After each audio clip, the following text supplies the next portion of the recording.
Hello everyone.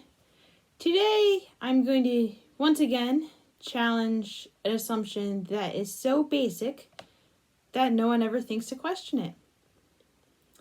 But here I am questioning it. So when a person is knitting, it's pretty much assumed that the knitting is the only thing they're going to be holding. Like when you're teaching someone how to knit, you're not going to teach them how to knit while holding something else, because the only thing they should be holding are the knitting needles and the yarn, and that can be a lot to maneuver to begin with. But I'm going to attempt to knit today while holding other items in my hand. So I got 3 different categories of items, and we're going to give them all a shot. I've already got the roast started, so I mean, this kind of looks a bit wonky already, but this is just straight up knitting. It's a 5-stitch row. I'm going to do 2 rows each. So first thing is something that is long and skinny but hard. So we got a paintbrush here, and we got a crochet hook right here. Also, I realized that all the descriptions of the categories are going to sound like I'm describing dicks, but in none of these cases are they actually going to be dicks. I mean, this is going on YouTube, guys. Yeah. All right, so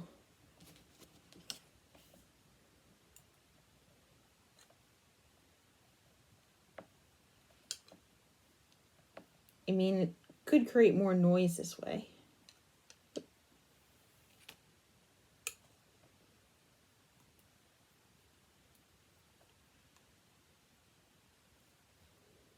It's like weird. The crochet hook feels like it's getting in the way more than the paintbrush is.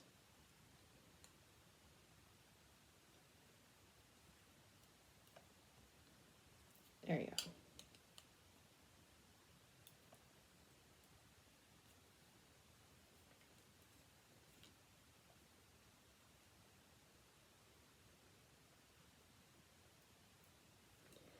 Maybe because it's the way I'm holding it. Like if you look at how I'm holding the crochet hook right now, it's like more up against my palm, which I think is where the knitting will be resting. But the way the brush is being held, it's pointing out away from my palm. They're both like pointing in the same direction. Anyway, it's kind of a tenuous grasp that I'm kind of just holding the knitting needles by the points right here.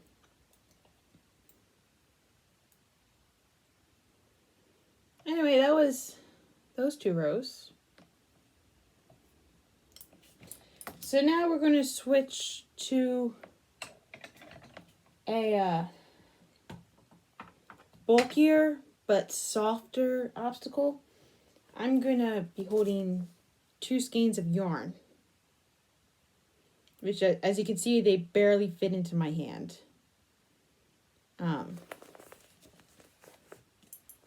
So we're going to give it a shot. All right. Oh, this one's going to be more difficult. Okay. This eats up like all the space that I have.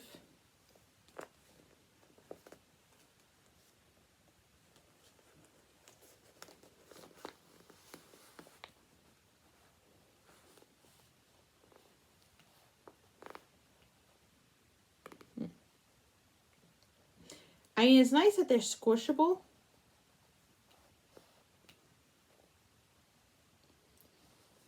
Because it means they got some give and I can make them do what I want them to do.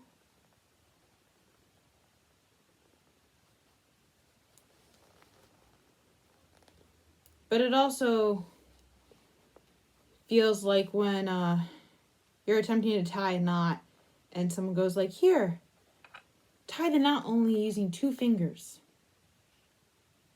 when you're usually accustomed to using 4. It takes like 4 fingers to tie a proper knot most of the time. Why do I know this? Where does this information come from? It's not like I read a book about that.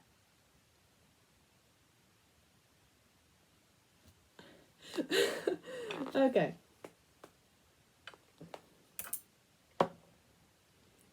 I'm very well educated. Can't you tell?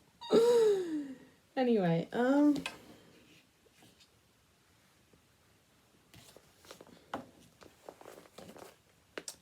this one's gonna be harder. But the last one, because I was knitting, the yarn was away from me and it was a little bit easier to maneuver. But this time I'm purling and the yarn is going to be closer to me, which means if it's closer to me, this skein of yarn is going to get in the way. Unless I use it to help with me. Oh. I feel like someone learning how to knit. I caught the yarn. Oh. I went under the fence. I caught the sheep. But going back is the hard part. And then off we leap. There we go.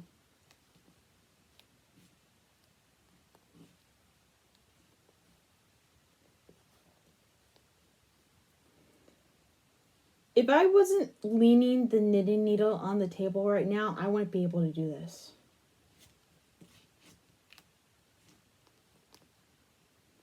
Because then I can use this to maneuver the yarn. And this, and like my two fingers to hold the two needles together.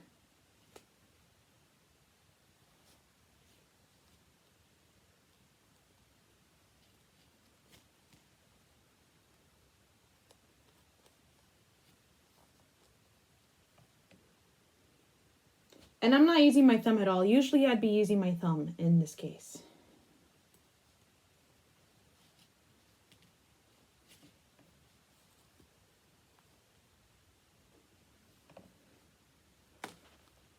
Yeah. Ow. I know soft, but my hand did not like that. Well, you can probably see that the stitches are looser. Right? Like the ones up here aren't as tight as the ones down here. Which makes sense. I wasn't able to grasp it as hard. Anyway, now we're going for something bulky and hard. Which, mason jars. These are back from when I took a college class on painting. And the main medium we used was oil paint. And well, when you use oil paint, you can't really clean the brushes solely with water because water doesn't wash oil, so you have to use turpentine.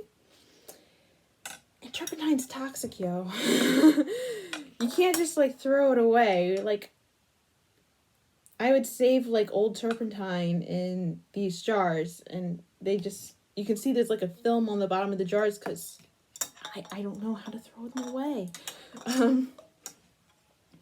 Anyway, I'm saving them because, I mean, these are already, like, messed up. Now I also have to worry about not breaking the mason jars.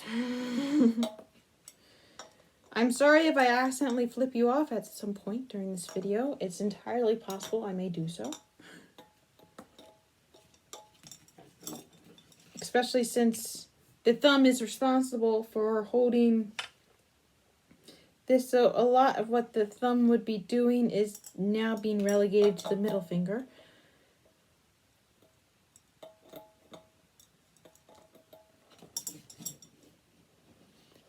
And now I just have like this vague memory of like our 8th grade teacher telling us that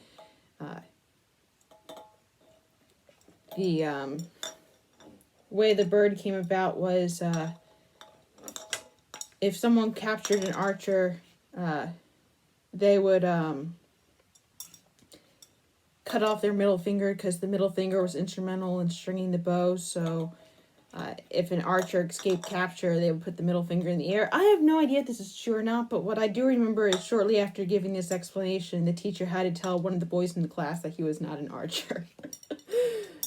Gotta love 8th grade, huh?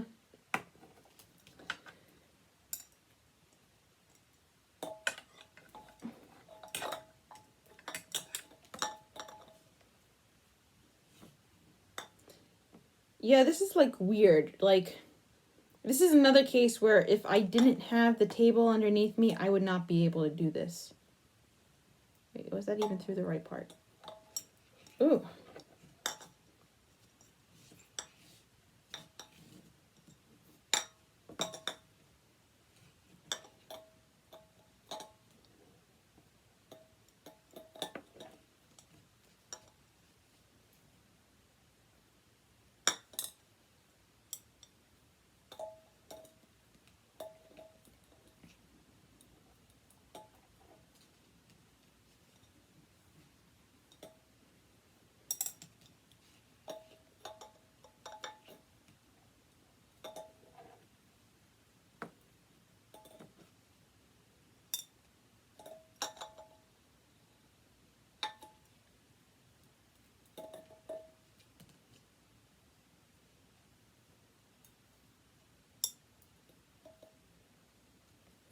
I mean, ugh. Okay, that was a workout as I put that on top of the yarn. All right. Yeah, that was even looser than before. Look at how far apart this is now compared to what's down below. Like, it's literally a centimeter wider now. The row is literally a centimeter wider.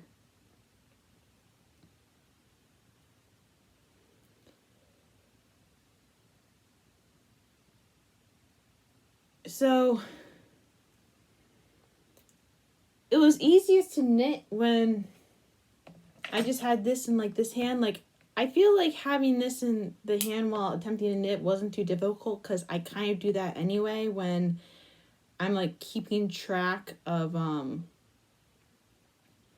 like rows. Sometimes I'll hold the pen in my hand, I'll continue to knit, and I won't bother to put the pen down.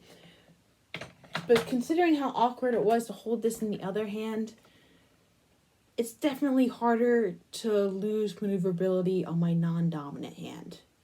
And then the moment we went bulky, I mean, like, suddenly I lost all use of my thumbs. That was the real difficult there. It's like learning how to knit without my thumbs. And if I, like, this set of needles is probably about 14 inches long. I have a ruler right here. I can tell you for a fact. Why don't I just do that? That's 12. Just under 14 inches. Go me.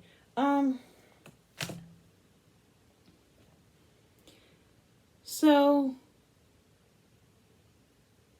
like, since I was knitting such a short row, I could just let it hang down and rest on the table. Like, I'm holding it about a foot above the table. So if I didn't have that, I wouldn't have been able to do that. But yeah, there's a reason people don't really knit while holding things. Like, most people just have trouble holding the needles while they learn how to knit to begin with. So the fact I'm able to do this is kind of a flex. But yeah, I'm going to go back to knitting like normal. Well, at least until the next video. That was today's entertainment. Have a nice day.